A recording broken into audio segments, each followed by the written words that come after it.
ते दाखवणार आहे। तुरीची डाळ घेतली आहे स्वच्छ धुवून। एक छोटी वाटी मटर घेतले आहे। कुकर गॅसवर ठेवला आहे।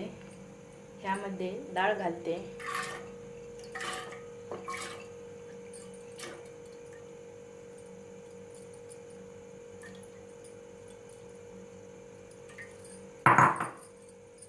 मटर घालते। अर्धा चमचा हळद पावडर घालते।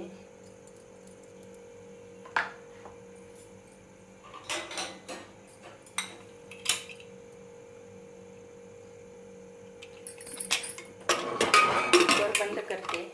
ह्याच्या आपण 3 शिट्ट्या काढून घेऊ। मटर घालून डाळ फ्राय खूप टेस्टी बनते। तुम्ही पण एकदा ह्या टिप्स वापरून करून बघा।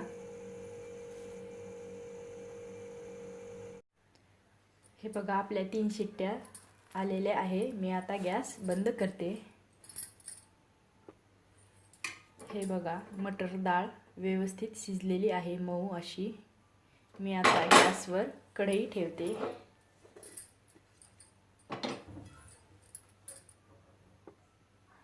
डाळ फ्राय साठी जिरे, मोहरी, नमक, एक छोटा टोमॅटो, एक कांदा, कोथिंबीर, कढीपत्ता, हिरवी मिरची आणि लसूण, अद्रक, जिरे तिन्ही मिक्स करून मी ह्याची पेस्ट बनवून घेतली आहे। कढईमध्ये मी तेल घालते।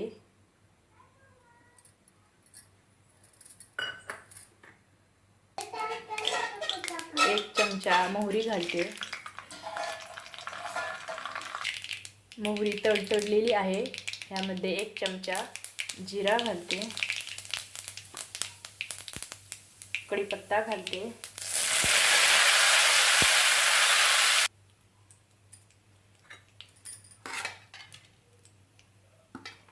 हिरवी मिरची घालते।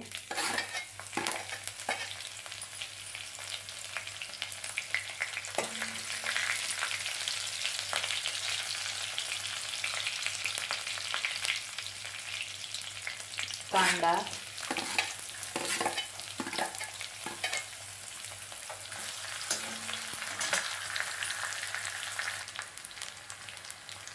ह्यामध्ये अद्रक, लसूण, जिऱ्याची पेस्ट घालते।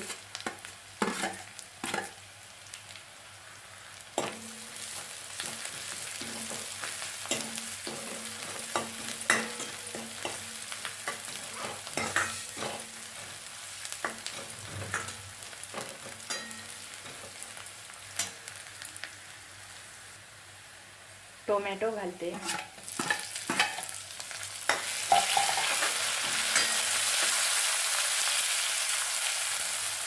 कोथिंबीर घालते।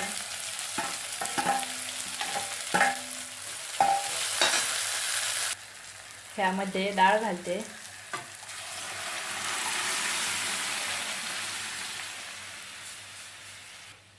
मी हे पाणी गरम करून घेतलं आहे। डाळीमध्ये घालायला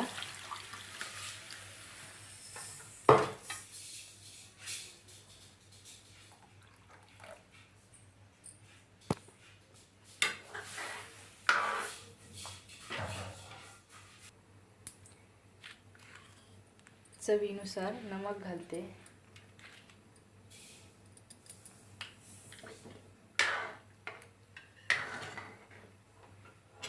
आता आपण ह्याची एक उकळी काढून घेऊ। 1-2 मिनिट गॅस कमीवर ठेवते।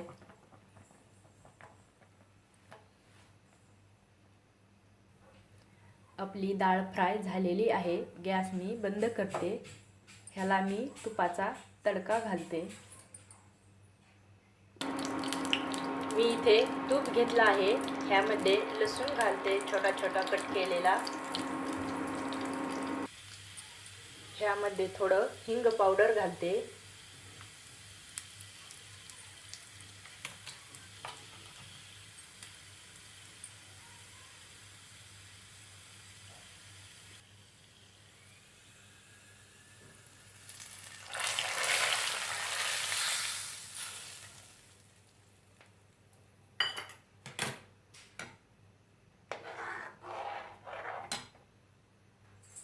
हे बघा आपली डाळ फ्राय झालेली आहे. खूप टेस्टी लागते ही डाळ फ्राय. तुम्ही पण ह्या टिप्स वापरून करून बघा. कशी झाली तेही कमेंटमध्ये सांगा. माझ्या चॅनलला लाईक करा, शेअर करा, सबस्क्राईब करा.